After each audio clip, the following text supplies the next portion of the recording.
네, 오늘은 먼저 NBS 여론조사 결과가 나와서 함께 얘기해 보려고 하는데요. 기자님 내용 간략하게 설명해 주시죠. 네, 오늘 국민의힘 정당 지지율 그리고 민주당 지지율, 이재명 대통령에 대한 지지율 이렇게 나왔는데, 우선 저희가 주목을 해야 될 것은 두 가지인 것 같아요. 국민의힘 지지율과 이재명의 지지율에 대해서. 특히나 분명히 악재가 많은데, 민주당 입장에서도 악재가 많고 정부 차원에서도 악재가 좀 많은 상황인데, 그럼에도 왜 굳건하느냐, 이 부분 단순히 국민들이 정말 이 수치대로 온전히 지지하거나 믿어서 이 수치가 나온 것만은 아니다라는 점을 저희가 좀 분석을 해드리기 위해서 언급해 보려고 하는데, 우선 어떤 것부터 언급을 좀 할까요?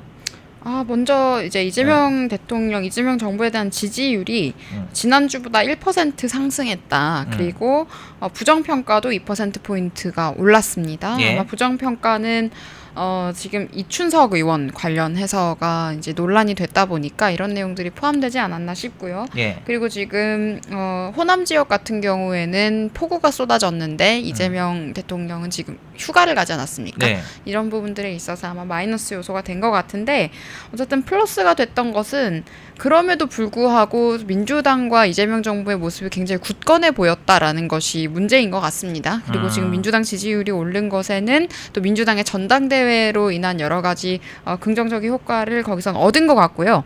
우리 당 같은 경우에는 전당대회를 하는데도 불구하고 지지율이 계속 떨어지고 있다. 그렇죠. 그래서 이거 굉장히 심각한 문제의식을 가지고 받아들여야 한다라고 제가 말씀을 드렸는데, 네. 이게 국민의힘을 싫어서라기보다는 그냥 관심도 안 갖는 겁니다. 싫어하는 것까지는 애정의 영역에 포함이 되는데, 이제 싫다 못해서 관심조차 없고 국민의힘이란 정당이 뭘 하는지 알고 싶지도 않은 상태로 많은 국민들이 이미 넘어가 버렸다라고 말씀을 드리고요.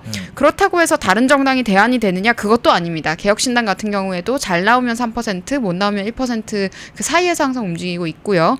그리고 조국혁신당은 언제나 그 3%가 지금 나오고 있는 상황인데, 민주당은 굉장히 여당으로서 굳건한 지지율을 유지하고 있습니다. 그런데 이게 단순히 뭔가 결과가 왜곡이 됐거나 이렇게만 설명할 것이 아니고, 예. 지금 이재명 정부와 민주당 그리고 이 정치 기득권들 같은 경우에는 오랫동안 국민들을 대상으로 여러 가지 프로파간다를 해왔습니다. 네. 그래서 그런 것들의 결과가 지금 쌓여 있는 것이다라고 저는 일단 말씀드리겠고요. 그게 세부 내용들 같은 것들을 한번 살펴보시면, 한미 관세 협상을 긍정적으로 평가한 사람들이 62%인데 저는 이 62%의 긍정적으로 평가한 분들께 직접 한 분 한 분 왜 긍정적으로 평가하는지 이유를 물어보면 아마 설명을 못 하시는 분들이 더 많을 거라고 생각합니다. 그러니까 지금 민주당의 주요 인사들 그리고 이재명 관련해서 이런 사람들이 이야기를 하면 무조건 옳다라고 받아들이게끔 이미 선동당에 있는 국민들 여론이 저는 많다고 보고 있고요. 예. 거기에 지금 핵심적인 역할을 했었던 것이 김어준 아닙니까? 그러니까 김어준에 대해서 굉장히 시혜적인 그리고 보상 차원에 준하는 여러 가지 처우 개선들이 지금 있는 것이고요. 민주당 측에서도. 네. 이게 다 연결된다고 보셔야 되고요. 또 한 가지 저는 몇 가지 좀 짚고 싶은데, 외교 정책 방향 같은 경우에도 중국과 미국 사이에 균형 외교를 해야 된다. 미국과 중국 사이도 아니고 중국과 미국 사이라고 물었네요. 중국과 미국 사이 균형 외교를 해야 된다가 한미동맹 강화보다 높게 나왔습니다. 이걸 어떻게 받아들여야 할까요? 이것도 마찬가지의 그 선동맥락 안에 있는 거고요. 특히 친중 프로파간다는 문재인 정부 때 굉장히 심각했었는데, 여러분 지금 마라탕 그때 들어와가지고 유행하기 시작했습니다. 탕후루. 네, 그런 것들 전부 다 사실 억지 유행이었었거든요. 마라탕후루 이렇게 하면서 이상한 밈 같은 게 돈다거나 갑자기 돌았단 말이에요. 이게 왜 유행이지라고 생각이 들 정도로 우리가 이해할 수 없는, 그리고 그 시점에 함께 이들이 이용을 했었던 게 판다였습니다. 그때 에버랜드의 그 판다 이름이 뭐였죠? 푸바오.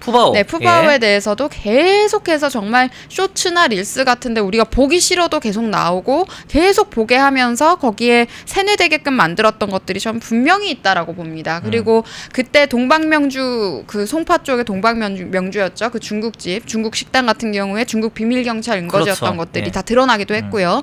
지금 명동에도 있었습니다만은 이제 그런 것들이 지금 문제가 됐는데, 이미 너무 많이 세뇌가 되어버린 분들은 중국을 친숙하게 생각할 수밖에 없다. 그때 당시 예능이나 지금도 그렇습니다만은 그때 당시에 특히 문재인 정부 당시에 보면은 중국인과 결혼한 한국 연예인들 많이 보여줬었고요. 중국인과의 결혼에 대한 로망을 갖게 하는 것들. 지금도 그런 작업들이 인스타그램이나 이런 SNS를 통해 있습니다. 중국 남자가 낫다라거나 그런 식의 굉장히 그런 것도 일종의 굉장히 우리가 사고를 하는 방향성에 있어서 미리 세뇌해 놓는 것들이거든요. 그렇게 한다거나 중국 여행을 동경하게 만드는 그런 예능 프로그램들 굉장히 많이 제작됐었습니다. 그래서 그런 것들이 저는 은연중에 전부 다 영향을 끼쳤으리라는 생각을 하고요. 예. 결국에 그것들이 다 연결이 되는 것이고 지금 기후변화 심각성 인식 같은 경우에도 심각하다가 92%까지 나왔습니다. 네. 근데 이분들한테 왜 심각하냐라고 물어보면 설명할 수 있는 분 거의 없을 거라고 생각을 하는데 아마 그냥 지금 더우니까 지구온난화 때문이 아닌가라고 생각하시는 분들이 더 많을 거라고 생각합니다. 그러니까 이것도 굉장히 단순한 선동에 의해서 본인들이 그냥 바로바로 반응하는 무의식적으로 반응하게 되는 결과값이라고 저는 보고 있는데요. 기후변화 같은 경우에도 심각성이 상당 부분 부풀려진 차원들이 많습니다. 그래서 여러분 이거는 함부로 선동당하시면 안 되고요. 이런 것도 팩트체크를 해야 되는 것들이 굉장히 많다. 예. 그리고 결국에 이 기후변화를 가지고 문제의식을 느끼면 굉장히 착한 사람인 것처럼 하는 그런 선동을 좌익들이 오랫동안 해왔고요. 특히 지금 민주당 지지 성향이 짙은 40대들 같은 경우에 이런 문제에 대해서 굉장히 관심이 많은 것처럼 하시는 분들이 많습니다. 정말 이게 가장 심각한 세계적인 문제인 것처럼 생각하시는 분들 많거든요. 근데 그렇지는 않다. 그리고 이것 역시 이제 그들이 원하는 프로파간다의 도구 중에 하나다. 그러니까 프로파간다용 어젠다라고 저는 생각을 합니다.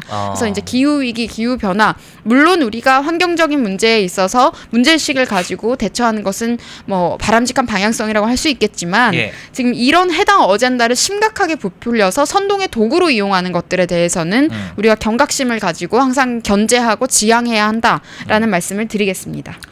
자, 이 국민의힘 관련된 얘기는 저희가 뒤에 또 전당대회 얘기할 때 하면 될 것 같고요.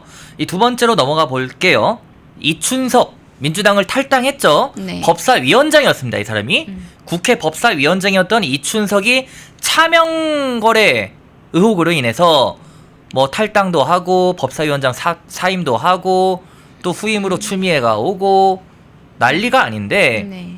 이것 관련해서 오늘 송원석 국민의힘 비상대책위원장이 이춘석 게이트 특검에 대해서 언급을 했습니다.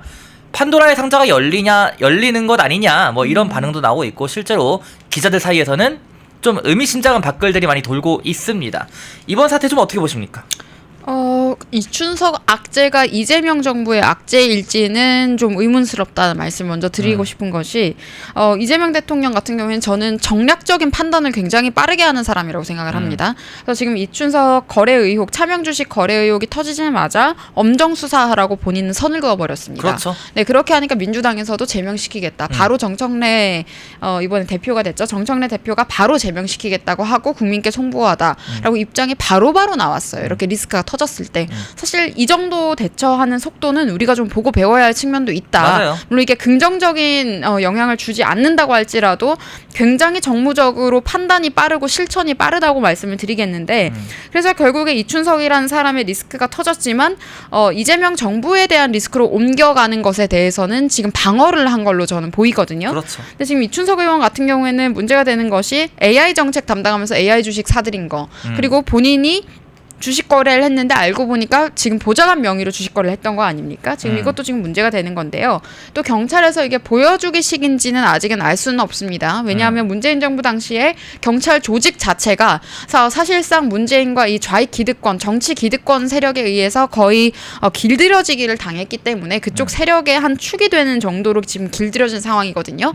그래서 완전 신뢰할 수는 없겠습니다만은 지금 25명으로 전담 수사팀을 구성했다라고 굉장히 대대적으로 보도가 되게끔 했습니다. 예. 그러니까 이춘석에 대한 조치를 통해서 이재명이라는 사람은 굉장히 엄정하게 본인이 선을 그은 것처럼 그리고 이 문제에 대해서 문제의식을 갖고 있는 것처럼 이미 전부 다 언론을 통한 플레이가 끝났습니다. 그래서 저는 이런 부분들이 참 안타깝다라고 말씀을 드리겠고요. 사실 우리는 과거에 지금도 특검 수사 중이죠. 김건희 여사 관련 주식 수사 관련해서도 그런 부분에 있어서도 여러 가지 의혹이나 이런 것들에 대해서 입장을 명확하게 밝히지 못했어요. 그냥 아니라고 해도 되는 건데 뭐 맞다 아니다 확실하게 말을 못했죠. 네, 그런 입장을 그 누구도 말을 하지 못했다 보니까 문제가 조금 더 커지고 있었다 라는 생각이 드는데 반면 민주당 같은 경우에는 지금 대응하는 속도나 이런 것들이 그리고 정략적인 판단이 본인들의 유리와 이익에 따라서 굉장히 빠르게 움직이고 있다. 근데 우리 정당은 지금 전당대회를 하고 있음에도 불구하고 뭔가 어젠다 주목도도 지금 떨어지고 있고요.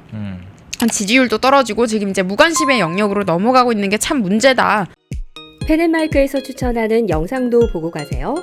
다른 영상도 즐기시려면 구독 버튼을 꼭 눌러주세요.